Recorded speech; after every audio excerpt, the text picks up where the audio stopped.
Hello guys, welcome back to my first video of 2022. Yes, so today's video is going to be my top 10 movie rankings of 2021, which for the last, I think 3 years I've done this as my first video for the year. Yeah, so let's continue that. We'll be right back. Yes, so the way that I'm going to do this is I'm going to go from 10 to 1, and then maybe when I get to maybe 3, I will give some honourable mentions, or just movies that I watched as well that didn't make the list. I'll say I like most movies, so if I like some of the movies you don't like, don't get offended or anything, it's just my opinion, yeah. So, yes. So, at 10, we have the Dwayne Johnson starring Jungle Cruise with Emily Blunt and Jack Whitehall, which I recently rewatched this movie on Blu-ray probably half a week ago now. Yeah, I enjoyed the movie. It wasn't the best, but it was enjoyable. It had had action, had comedy, had all the typical things you want. Yeah. And The Rock's in it, so that makes it good for me. Yeah. 9 might be a shock because for everyone it's been in the top 10 worst movies of the year. It is Space Jam: A New Legacy with LeBron James. I think I just personally enjoyed this because I'm a huge basketball fan. LeBron plays for my team that I support, the LA Lakers. Yeah, but then I just found Space Jam an enjoyable 2 hours. I will say it did go on a bit long, but once it got to the game part, that was the fun thing. There was multiple characters that you could pick out in the crowd, cameos. Yeah. I just enjoyed it a lot better than most people, it seems like. In 8, we've got Marvel's Eternals, or it's just called Eternals, which I will say I haven't rewatched this movie since it came out in cinemas in November, which was about three months ago. Yeah. I enjoyed it. The movie did feel long, and it wasn't your typical MCU movie that we see jokes being thrown every couple of minutes. But yeah, it was good. It just wasn't as good as a couple other Marvel movies. Yeah, I will rewatch it when it comes out on Blu-ray in the future. Yeah. So at 7, before I say 7, I'm going to say that most of these movies I really enjoy. I just couldn't find a way for them, a spot to fit them up higher. Yeah.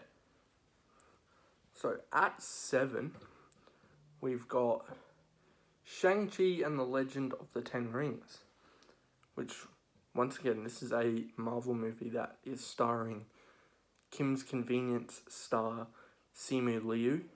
I'm sorry if that's pronounced wrong.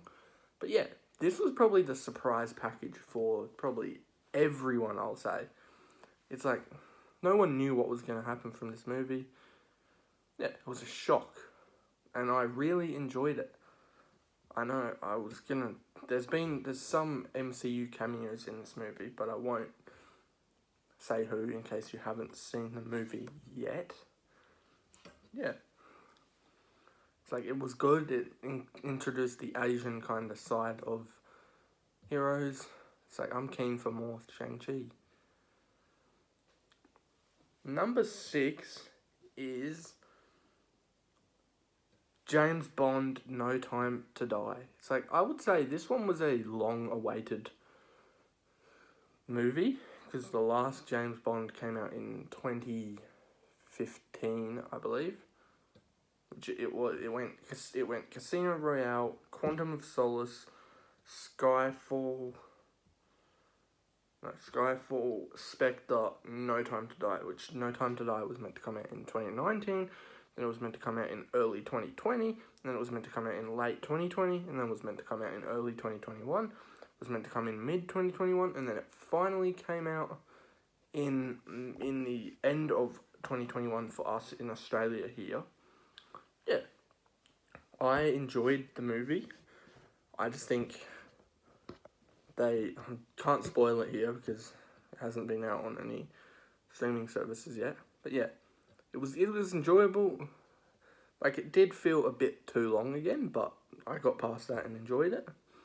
Yeah, it was a good last James Bond movie for Daniel Craig.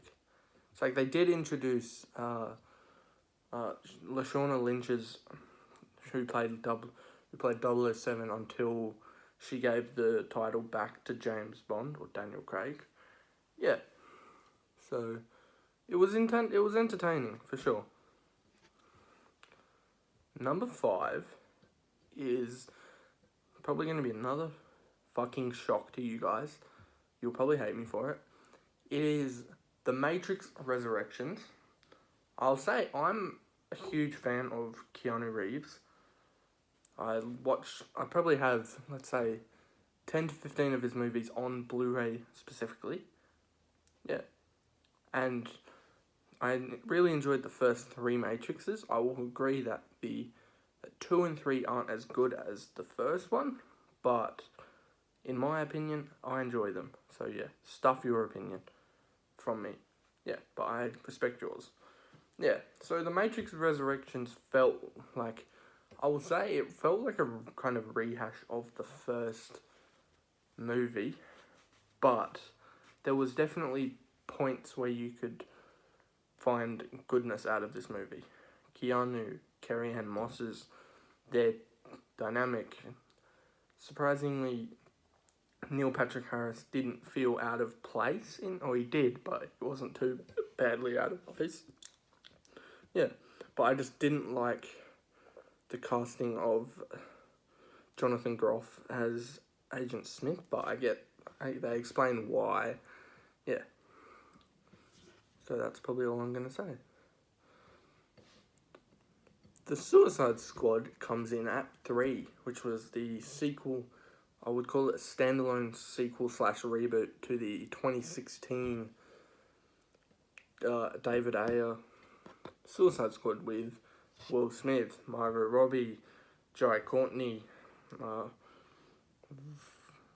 it's a name that gets me so many times, Viola Davis, there's more people, Joel Kinnaman. Yeah, it's like it was a sequel, but it was also a reboot as well. Yeah, but James Gunn puts this movie up like really high. It's like the movie starts real quickly because I can probably spoil this movie. It's like half the characters from the Team 1 get killed like that. It's like the movie starts with like sick ass pace. It's like boom, boom, boom, boom, boom. It's like, yeah. And then the movie just carries on like that.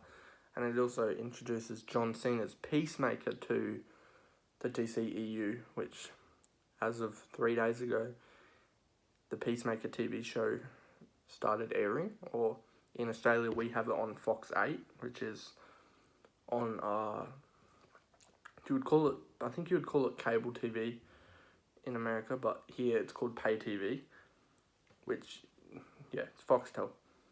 Yeah, I really enjoyed the Suicide Squad, but the top 2 movies just beat it because I found them semi-original or just overallly good. Yeah. So in number 2, it is the Ryan Reynolds-led Free Guy, which might be not a shock to you because it feels probably like it's a lot of people's top 10 rankings. This movie just was, I wouldn't say it felt original, but like it felt newly done or like fresh. Yeah, so it has Ryan Reynolds playing a bank teller called Guy who realizes that he's an NPC in a online or like video game kind of thing, So yeah, Ryan Reynolds just plays that character perfectly. Just because, he's like that quirky, funny character who, yeah. So that's all I can probably say. And Jodie Comer is perfect as Molotov Girl. Yeah. So before we get to number one, I'm going to do some honourable mentions that missed the top 10 list, but I really enjoyed as well. The Kingsman, which came out on the 6th of January for us in Australia. And I still classified it as a 2021 movie just because it came out last year for the US and British people. Yeah. Fast and Furious 9. That movie was over the top, but it was entertaining. Black Widow. That was good as well. The Hitman's Wife's Bodyguard. Haven't seen it in a while again, but I will probably enjoy it a bit more, hopefully. Yeah, but it was still good. Next is a debatable one that I wanted to include in the listing, in the ranking. It is Red Notice, which I'll say that I watched that movie as an in-cinema experience in about November when it came out, because I know it's a Netflix movie, but I caught it in the one week where they had selected cinemas had it on a big screen, and yeah, I really enjoyed that movie. Had The Rock, Ryan Reynolds, Gal Gadot. Yeah, it's like Wonder Woman, that is. Green Lantern, Deadpool, Black Adam. Yeah, so it was enjoyable, just couldn't find a spot on the list and didn't think it was fully fair. Next was The Dry, which was an Australian, would you call it drama thriller maybe? It's got Eric Bana, who plays a detective or police cop kind of guy who goes back to his hometown, discovers that something was fishy with a murder 20 years ago of a friend of his. Yeah, I really suggest to watch that movie if you have time, or you haven't heard of the book, because it was based on a book. Yeah. Next is Reminiscence with Hugh Jackman and Mission Impossible star Rebecca Ferguson. Dream Horse was next, which I saw that at the start of the year. It was one of my first movies I saw this year. Yeah. I enjoyed it. If you're a kind of horse racing fan, or just like inspirational movies and stuff, that was good. Yeah. Next was Chaos Walking, which has been longly delayed. They filmed it in 2017 originally, and then it got reshoots in 2018, and then I think more reshoots happened in 2019, and then they finally released it in 2021. We'll have to get around to watching it again soon. Yeah. So the next bunch is Peter Rabbit 2, The Runaway, Long Story Short, which is another Australian movie, Tom and Jerry, the movie, which I enjoyed, but I wasn't too fond of. Yeah. Locked and Locked Down, which was basically a movie that had Anne Hathaway and I don't want to butcher his name, so I'm not going to say it. The Mordo from Doctor Strange. They lock down in their house, and they're planning on robbing Harrods. When it's quiet, because jewels are being moved. Yeah. It was an enjoyable movie, just felt a bit too long as well. Yeah. So, let's get to number one. It is, you probably know what it is now. It is Spider-Man No Way Home. So, yes. I don't know what I can say about this movie, but this is probably my favourite Spider-Man movie of all 8. Which means all of Tobey's trilogy, the 2 duologies of Andrew Garfield's, which I've watched bits and pieces of Andrew's, just not the full movies. I will eventually. Yeah, and then Homecoming, Far From Home, and No Way Home. Yeah. So this movie was what you wanted in a Spider-Man movie. I don't know if I can speak about the big rumor, or like the big spoiler in the room. It was that Tobey Maguire and Andrew Garfield came back as their respective Spider-Mans for this movie. Yeah.